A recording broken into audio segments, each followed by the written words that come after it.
Hello everyone. I'm going to do some quick readings today to play a little bit of catch up on the questions that are coming forward from those that are supporting this channel. And leaving such wonderful comments. All of this interaction is quite healthy. I actually try and keep that as a really constructive forum. I don't, obviously I don't delete, views. I don't censor it, but I do delete rudeness and I do delete, blatant trolling. I won't have those comments there, but I have to say 99% of the comments have been absolutely wonderful and wonderfully constructive. So let's have a look at some of your questions. So we might start with QAnon. Okay, so I guess who's behind QAnon? What is it? I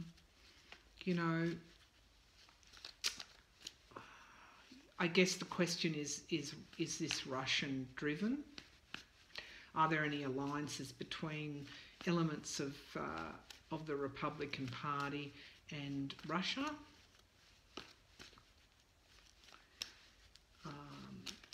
My feeling is that it was begun by fairly radical white males, the type that we saw in Charlottesville, sitting behind their keyboards and creating conspiracy theories. This is an element that Trump has activated, and it's not a lot different to what we saw in 2016. But its power has gone. The power of the move. I don't know what you would call it. They're not movements. The power of these. Can I borrow the phrase "fake news"?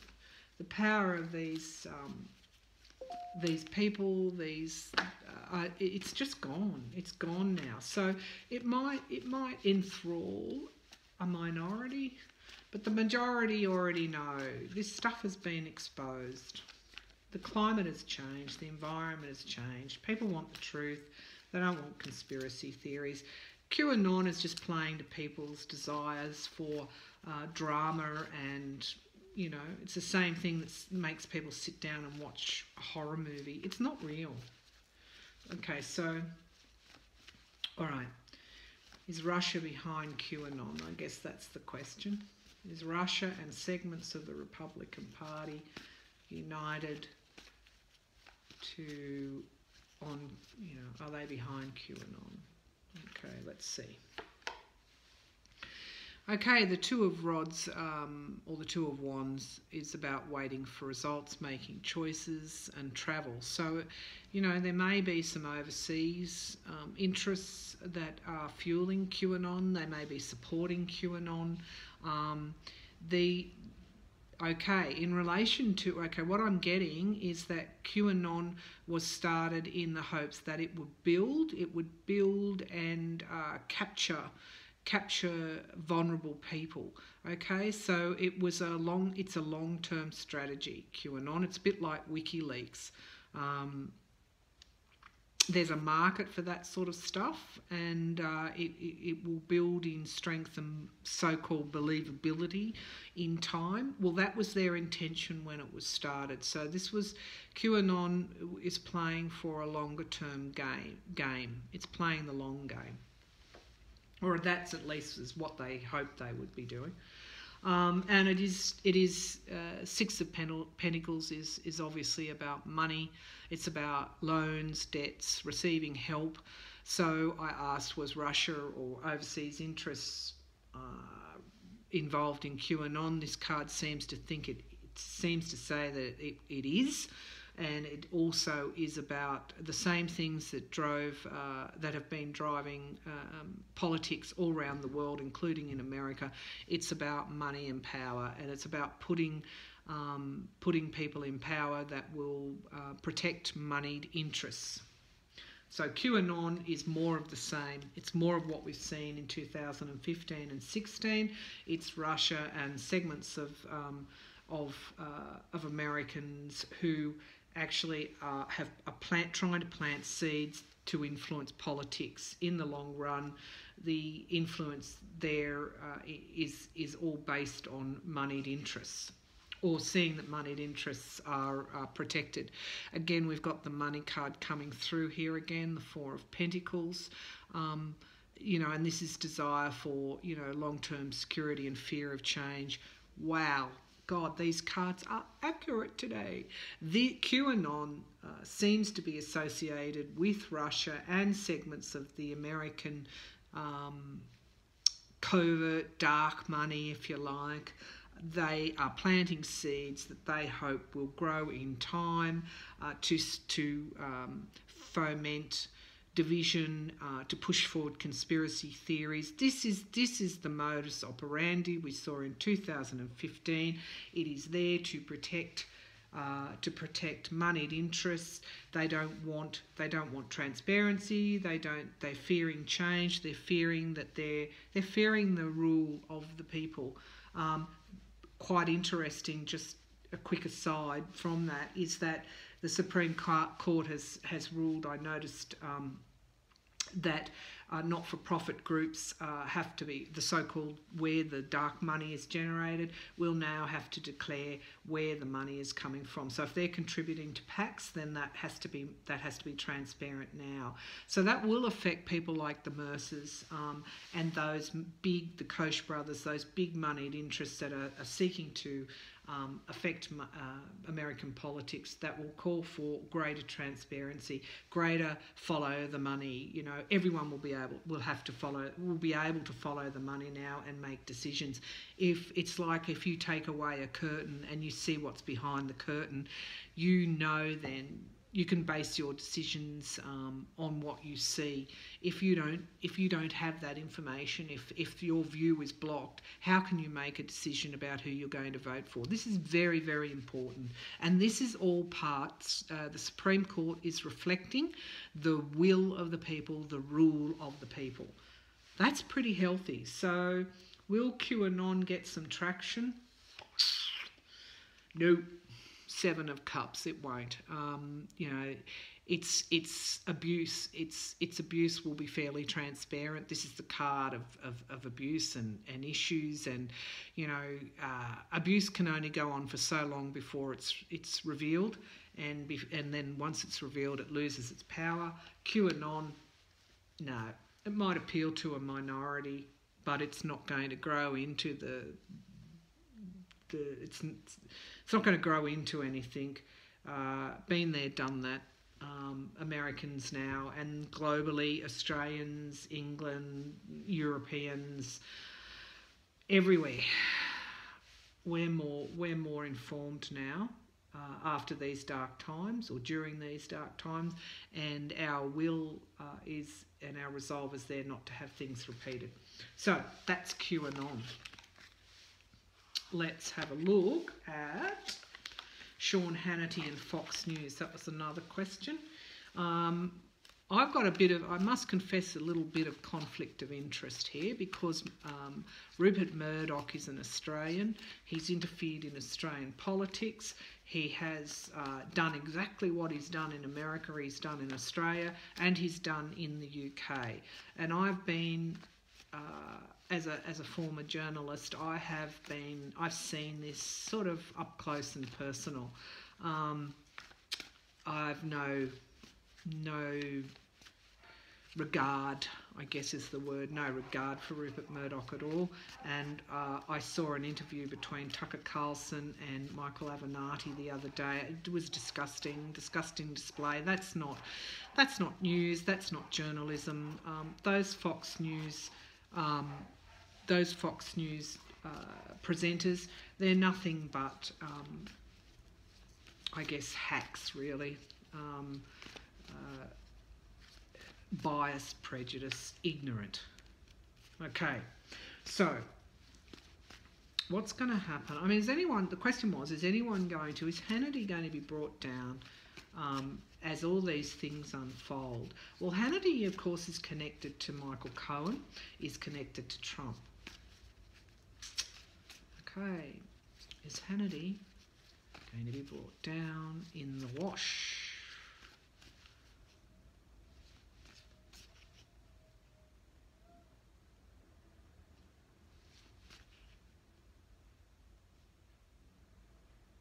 Yeah, okay, I kind of see him walking away at some point. He'll lose his show. Unfortunately, I don't think Rupert Murdoch's going to be outed. I mean, he had many meetings with Donald Trump throughout 2015, 2016, 2017. As indeed he did in Australia, did exactly the same thing. But let's just take Sean Hannity. Let's see what's going to happen to him. Okay, will Sean Hannity lose his show in the future? Will he lose his position? Will he be caught up in the Mueller probe?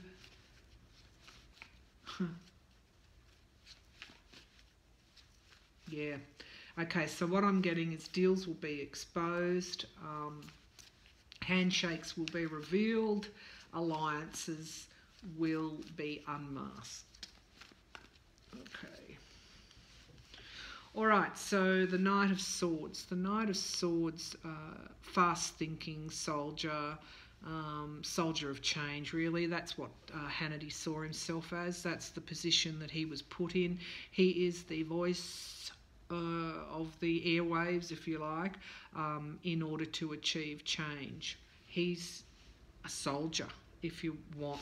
I don't mean a soldier. He is Trump's soldier. He's Trump's footman. Okay, but we all knew that. Okay, the Ace of Pentacles. There's very much it's an income source for Hannity. This is an income source for him. Whatever deals were done, whatever handshakes, alliances were forged, it has to do with money, and it's been very much an income source for Sean Hannity. And of course, that could end. The Empress. Okay, this is like the power to me. This is about revealing things, and it's about I guess there were no rules and boundaries with Sean Hannity and Fox News. They were allowed to get away with things that they shouldn't have been allowed to do. And this went to the integrity and the ethics of Fox News, of the operation, which has been very much dictated by Murdoch. But what we're going to see in the future, I saw Hannity walking away, but I think that the executive or those that run Fox News, they're going to be called into account, and they're going to have to clean up their network. This is the card. The Empress is the mother, the card of the good parent, and also about new starts. And to me, that signals that Fox is going to change its modus operandi. The network is going to be cleaned up. Very much change is going to be forced on them. And, the reason, this is isolation and financial loss, that is the reason why they're going to have to clean up their act, because they're going to lose money. People are they have already turned away from Fox News. Their authenticity, their credibility is gone. Man, these people are going to really get wake-up calls. And they're going to have to change their ways. Okay, so that's Fox News. I did see Hannity walking away. I did see the deals being unmasked. Okay, what were the other ones? Who replaces Trump when he resigns? That's been another question. Let's have a look. And this will probably be the last one, because I want to have a long video. I think people need to get in and get their answers fairly quick. So, who replaces Trump?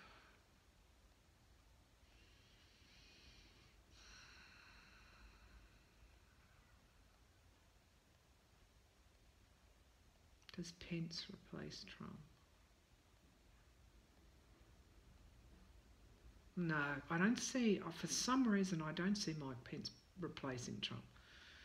As Vice President, you would think that's what's happening, but he seems to be too caught up in the controversies. He's this is what's happening now: the power of the people, the rule of the people.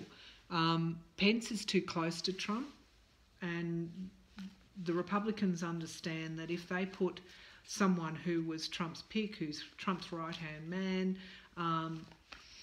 they're not going to be able to win the 2020 election. So they're looking for new faces and new starts.